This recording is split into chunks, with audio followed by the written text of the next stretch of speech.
Bırak 14 adam kırdı, 15.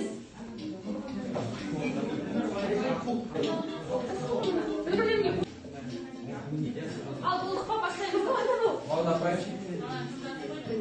Повесі неден басталады? Табыңыз дейді. Қара.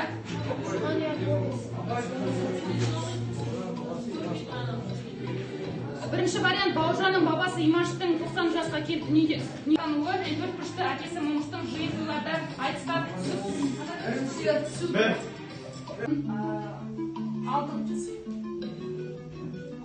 келесі екінші кружок имандылық адам бойындағы ең ізгі қасиет. 4 күшті одан елдің анасы, ел ердің анасы деген нұсқа. Вегамос бізде бірінші орыннан түспей жатыр. Повесте қазақ ұлтына тән көрініс тапқан құндылық туралы Бауыржан Момышұлының айтқан сөзін табыңыз дейді. Бірінші нұсқа үшбұрыш қазақтың өздері құрап алған мақал-мәтел. Қазақтың өздері құрап алған мақал-мәтелдерде таңдалған. Yes.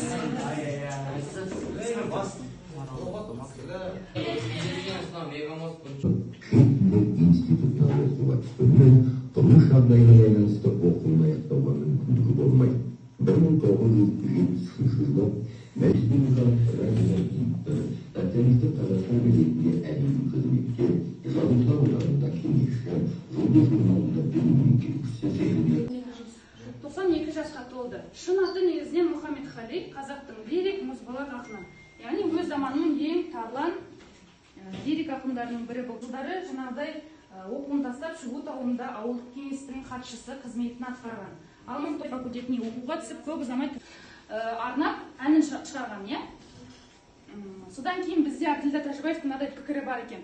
Өзіңнен де жігерлілеу, оттылау жас жеткіншек жеткенде мақтанбасқа бола ма деп өзінің сөзін арнаған болатын. Ал енді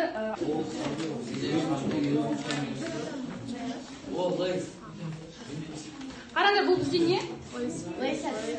Чипсы, иә? Я келі әмір бастайла.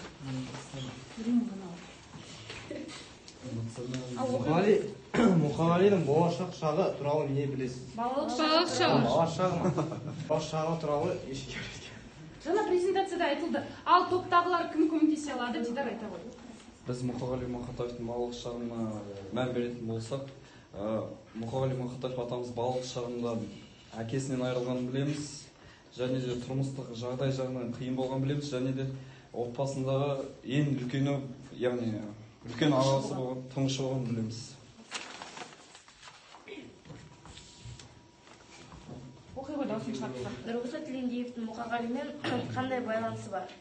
Айта. Қандай байланысы бар? Мұқағали Мақатаев, короче, сол Нұрғиса Тілендиев сол Мұқағали Мақатаевқа бірнеше өлеңдер арнаған. То есть әндерін. Мұқағалидың сөздерін әндер. Жақсы, рахмет. Өлеңінен бір шумақ айтып бере аласыз. Ал. Үш бақытты. Ал айта. Ең бірінші бақыттым халқым менің, соған берем ойымның алтын кемін. Ол бар болса мен бармын, көп болмаймын, қымбатырақ алтыннан нарқым менің. Ал екінші бақыттым тілім менің, тас жүректі тілімнен тілімдедім. Кей-кейде дүниеден түрілсем де қасиетті тілімнен түрілмедім. Бақыттым бар. Өлең айтшы. Ал оқи ғой сұрағыңды. Мұқағали қандай қызметтер атқарған дейді. Бұлай қарай тұрыңдар кішкене. Ал жауап бере ғой. Тоқта. Медеттің тобыдан кім көмектесіп? Мен. Жақсы, ал Дидар тағы көмектесем дейді.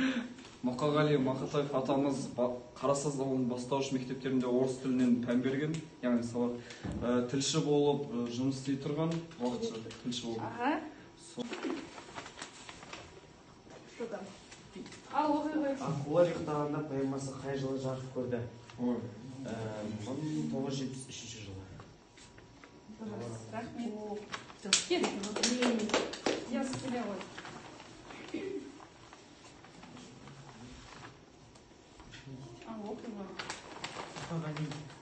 Мұқағали деген кезде ең бірінші есіңе не түседі, соны айтып өтсін. Өлеңдер. Өлеңдері қандай өлең есіңе түседі бірінші? Болады ғой мындай бір. Мысалы, диас десе маған бір күшті бір шешесі бақыттысың. жоқ дәрігер, жақсы.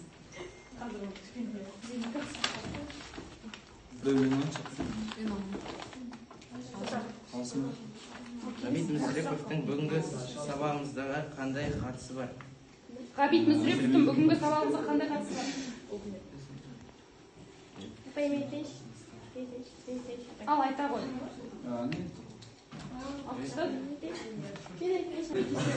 Мұқағали ақылға ұйықтағанда шығармасын жазғаннан кейін ең алдымен Ғабит Мүсіреповке оқып береді. Сосын Ғабит Мүсірепов ақын, ақиық ақын. Директор, меңгеруші, ақиық ақын. Мұқағали Мақатаев, иә? Чипсы өтіп қалма ма? Жақсы, отыра қойыңдар, жарайсыңдар. Жарайсыңдар, балуан.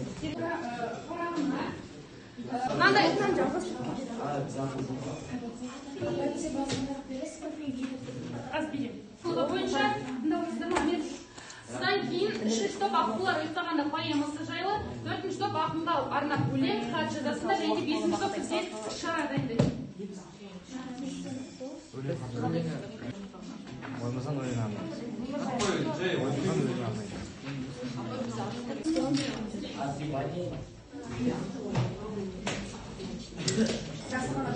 Ал қараңдар.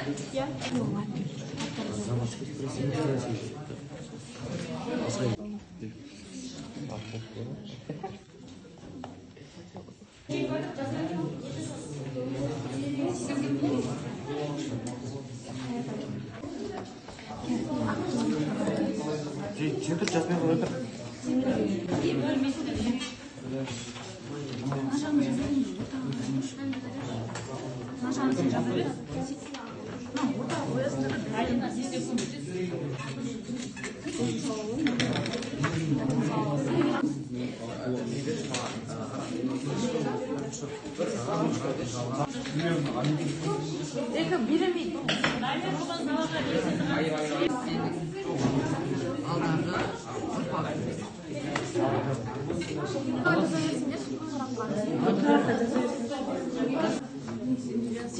Потом барып не дейді?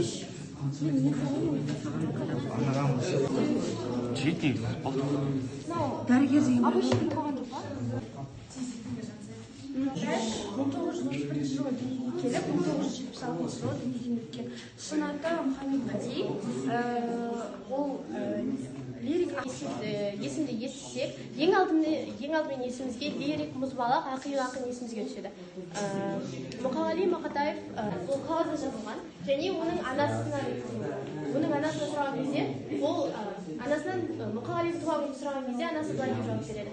Менің Мұқағалим көктемде 8-ші наурызда дүниеге келді. Себебі менің Мұқағалим туылғаннан кейін 1-2 аптадан кейін 22-ші наурызды тойладық біз деп өзінің естеліктеріне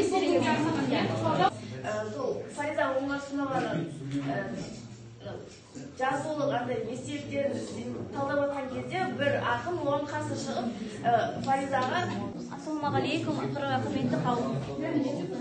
Армысыздар, қадірлі ұстаздар мен қымбатты оқушылар. Ақынның туған күні 9 ақпан. Бұл күн қай жерде болмасын, жыл сайын ақпан айында тойланады. Кештің мақсаты шығармашылығы бар, шығармашылығы бар, мысалы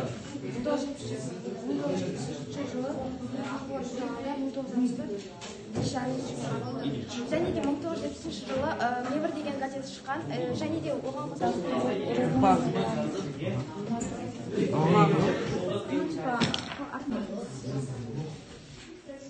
Маған әкеп саласыңдар қазір. Ал аяқтадыңдар ма? Тездетеміз.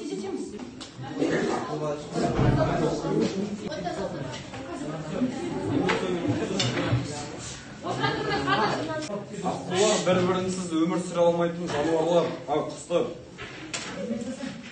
Қызықты факт. Табиғатта екі қос аққудың біреуі қаза тапса, екінші аққу өмір сүруге деген.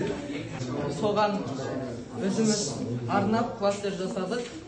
Кластеріміздің басында өлең арнадық Мұқағали Мақатаевқа.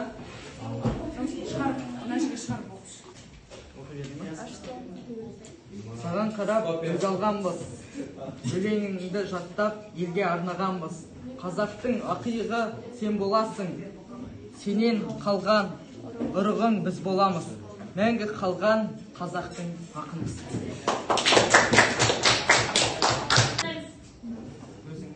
Мұқағали Мақатаев, өзімді еске алып хат жазып отырмыз. Сіздің өлеңдеріңізді қатты ұнатамыз.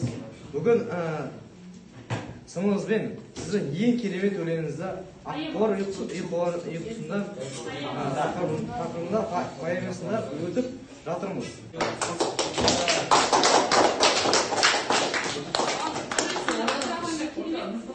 Сала берші, Дамир. Амир, сен салдың ба? Иә,